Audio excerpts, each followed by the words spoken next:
Hi, my name is John Tyler. I was a very successful realtor from 1995 to 2014, and I retired from real estate. But my partner and myself, we went to a listing appointment. We never lost a listing to another agent because of the tools that we brought with us, and we would tell the seller, this is what we're going to do for you. And it was amazing, the tools that we had in our tool bag. So if you're selling a house, if you're buying a home, or if you're a real estate agent, maybe you can learn a few things from this old guy.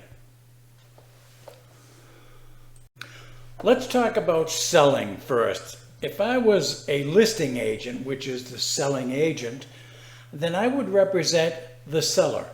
And I had a toolbox that I would bring with me, not a literal toolbox, but a toolbox in my head, or I would have some pieces of paper available to show them what was in my toolbox, which was full of things that would sell their house. And I pointed out that other agents didn't have a toolbox like mine, which is why my partner and I never lost a listing. First of all, I would ask them their expectations, but I would never, what I would say to them is this: look, don't tell me what you expect to get for your house. I'm the professional realtor, so I'm going to bring you the price based on my comps, comparisons with other houses similar to yours. I'm going to bring you my comps and tell you what the price should be. A lot of agents, even today in 2022, I invited an agent, I invited one out to talk to me just to get a feel for what's going on. The first thing the agent asked me is, what do you expect to get for your house? And I said, nay. I said, you're the professional, based on my experience, I said, you're the professional realtor. You should be doing your comps and tell me what the price should be. And I already would have a price in my head. So if he matched or she matched what price I came up with as a professional realtor, then I would hire them. If they were way too high, then, and I've seen agents do that, they put the house way up there, like if instead of 300,000 or $1 million, I've sold them all. But if say 300,000, and they would come in at, well, I think I can get you $340,000 for the house. And then a month after they list the house, now they have to ask the seller for a price reduction. I'll show you what I did as a buyer agent when I saw those. But anyway, so I did not, but they have other expectations like, well, I'd like to sell, and here's why I'm going to sell. And they would point out, well, I just got a divorce, or whatever their secret was stayed with me. And if another agent asked me, well, why are they selling? I would just say, well, they have other desires right now. So now, then I would just give them the price. But I would also tell them this. I said, look, buyers are going to do a home inspection. The home inspector has a list of 150 items that he has to check off. So what I'm going to do with if I list a house, say at 300, I would tell my seller, look, I'm going to jack the price up to 310. It's reasonable. But I said, because $10,000 is generally speaking what a buyer will, we call it the second bite at the apple. They make an offer, let's say they say, okay, I'll give you the 300. Then they have the home inspection. I already know in advance they're going to chisel my seller and me down up to $10,000. So I build that into my list price, knowing that the bank will approve a loan for $300,000. So I get the $10,000 cushion. Another secret in my toolbox that I tell my sellers. Now, the other thing in my toolbox is I was the only agent ever to do what I call an online open house tour. Now you see, as a buyer or a seller, you see, you go online, Realtor.com was my favorite, by the way, Zillow, whatever. But you see a house and then you get this tour of the house that shows you a picture of a room. You don't know what it is, but then music is playing in the background.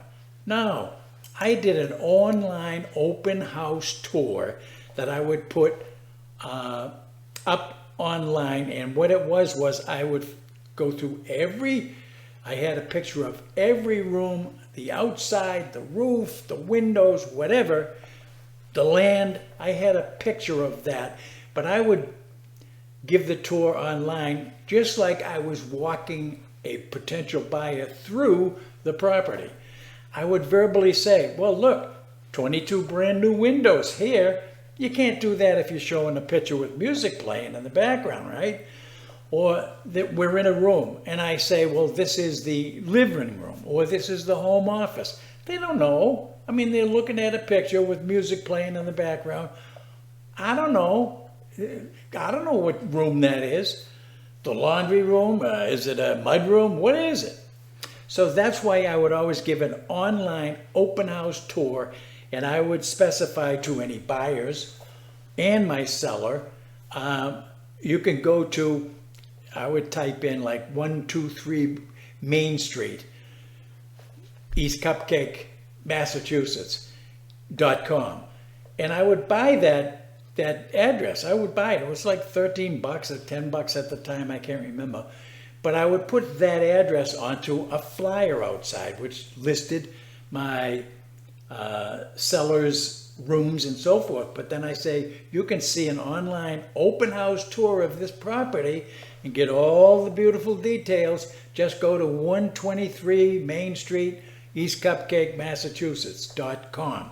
They would go there and they would see it and they would hear me saying what every feature of that house was. I mean, sometimes you're looking at a roof, you don't know what's going on. So I might point out when I show the picture of the house outside, well, the roof was brand new in 2007, let's say. That was a good thing to tell a potential buyer. So I would have those flyers, as I said, and it would just show the picture of the outside of the house, listing all the features, and then that 123 Main Street online openhousetours.com was available to them. So the flyer was, I would put the flyers in a flyer box, which was attached to my for sale sign.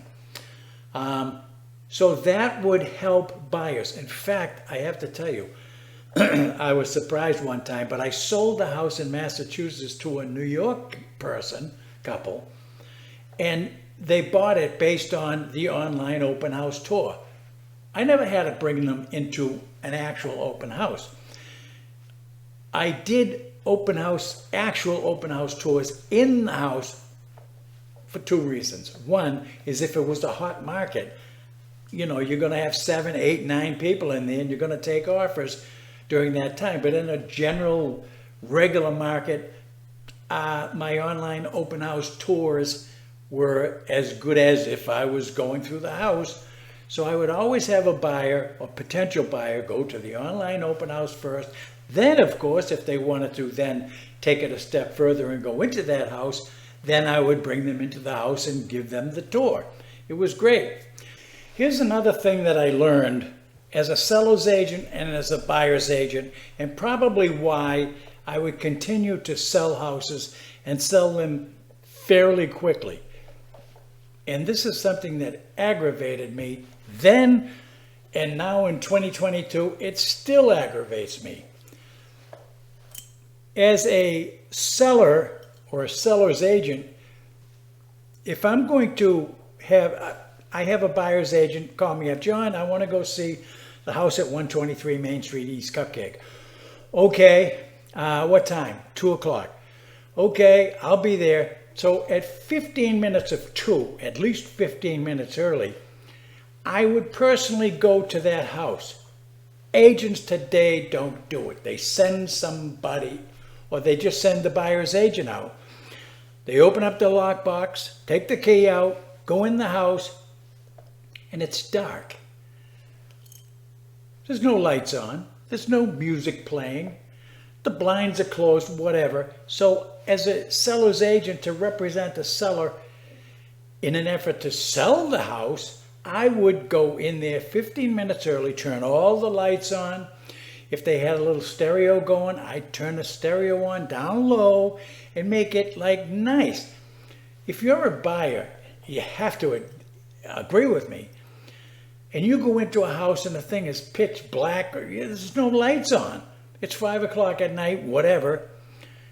The sun is setting or it's cloudy out and you walk into this house, it's ridiculous.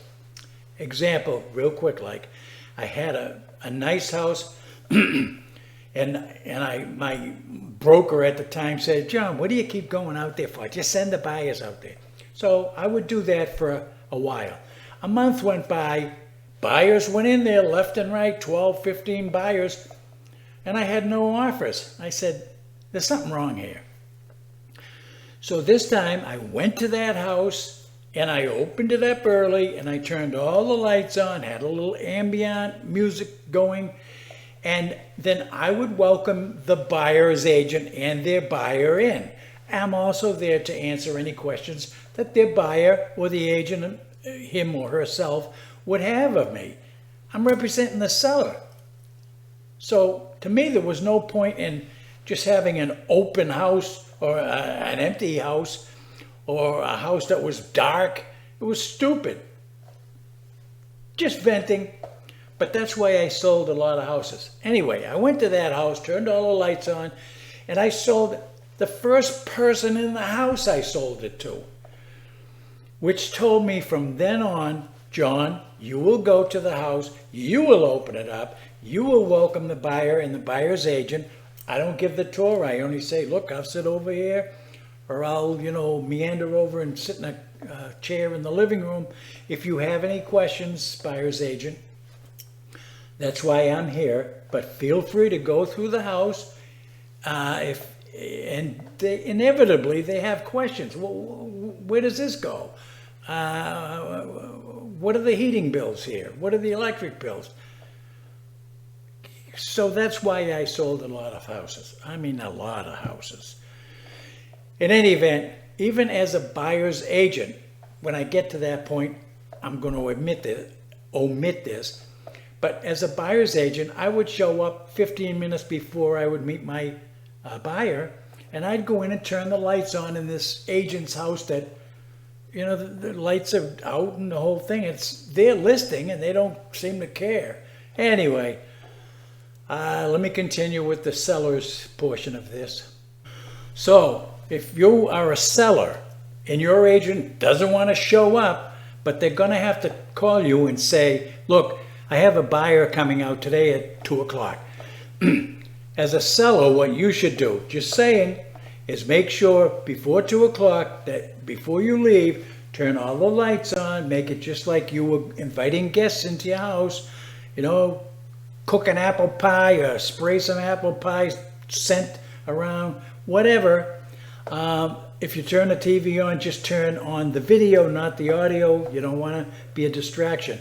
But make sure your house is like it feels good to walk into if you're the seller, because your agent probably won't do it. I enjoyed representing buyers as a buyer's agent. That was like an exclusive agreement. They would sign up that I was to represent them to buy a house, and I would have them sign the agreement. But in that agreement, I also told my buyer, look, if I stink and I'm not showing you houses that you really want to buy, and you can't get in contact with me, then you have the right to fire me. And I'd sign that right on the buyer's agreement.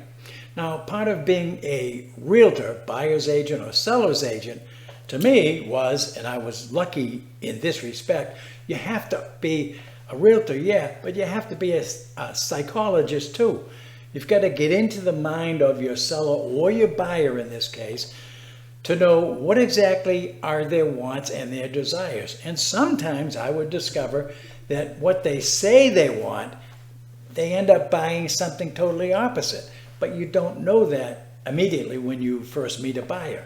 You know that after you discuss with them certain things. So what I would do, I would invite them to, I would first of all say, what are your expectations? Okay, you want 3 bedrooms, 2 bathrooms, you want a nice kitchen, of course, who doesn't? You want a nice yard for the kids. I get it. Okay, so once I knew what their basic criteria was, you want a 2-story house, you want a ranch house. Sometimes the people over 50, they're sick of the 2 floors. They don't want to walk upstairs anymore. So they tell me, no, I'd like a ranch. I don't want to walk upstairs anymore. So I obviously wouldn't be showing them a 2-story home. So once I saw a few houses with the buyer, I would then keep probing, what do you like about this house? What don't you like about this house? And once I got that psychological evaluation from the buyers, the husband and the wife, by the way, because sometimes they would have the opposite. Well, I don't like this. Well, she says, I don't like that. So you have to take all that into your brain as a buyer's agent. And then I would go look up houses that have what both of them say that they want. And I would take them on 3 houses. That's it. That's all I would do, 3 houses at any given time. If I find that I need to take them on 3 more, I would do it. But I would take them on 3 houses that narrowed things down. Now, they see house number 1, they loved house number 2, and they were okay with house number 3. So psychologically, again, I'm looking at them. I'm looking at their bodily expressions. I'm looking at their face. I'm looking at the smiling or the frowning, whatever. And then I discover that house number 2, it dawns on me that it would take the United States Marines to force them out of this house. They love it so much. So now it was kind of easy for me to negotiate with them. So then I would tell the buyer, okay, let's make the offer. And regarding that, now, remember, I'm a buyer's agent, not a seller's agent. First thing I looked up on those houses that I'm going to show is, was there a price reduction? And generally speaking, in a flat market, you will see, I even do it now just for kicks, but you will see price reduced. Let's pick on a $300,000 house again. Price was reduced.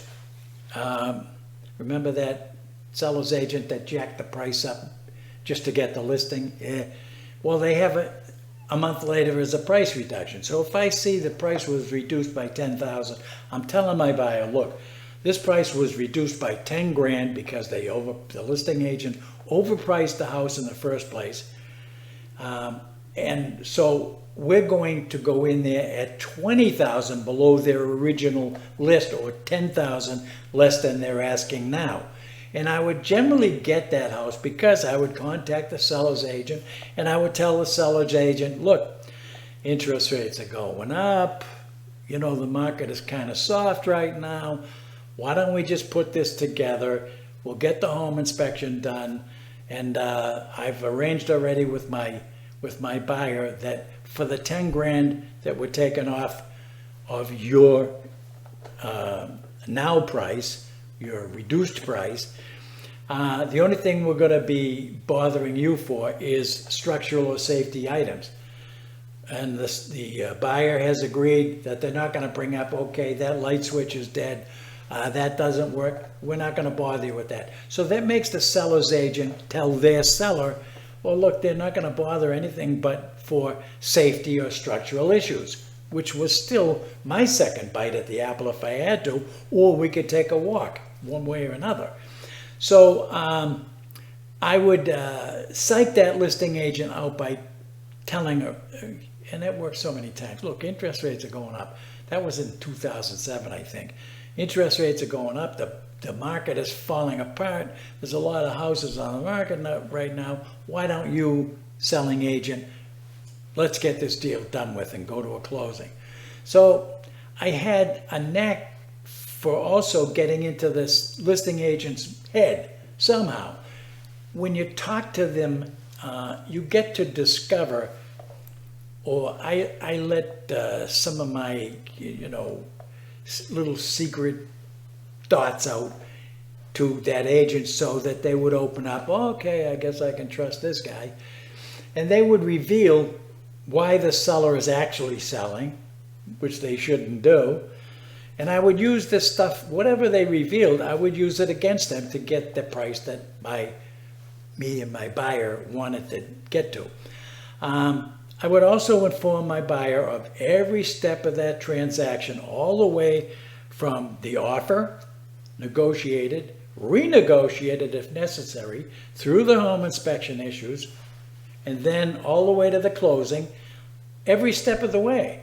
And your buyer and you become like bonded. They trust you, you trust them, everything is cool. So then at the closing, everything was nice. Again, the closing attorney would sign the papers, and I would get the keys from the closing attorney and hand them to my buyer, put them right in my buyer's hands. Here you go, congratulations. In other words, you bought a house, you own it. And then I would give them a gift as well, just like I would the seller's agent, after having psychoanalyzed them along the way and discovering what their likes were, their hobbies and so forth. Then I would get them a gift that was nice, it was reasonable. So there you go, that's how I acted as a buyer's agent. If you learn from this as a buyer, if you learn from this video as a seller, if you learn from this video as a realtor, then good, everybody's happy. If you don't like some of the stuff that I've said, I have to say, too bad, it's the truth. And this is how I operated, and I was very successful at doing it. So that's it. With that, I bid you adieu for now, and see you later.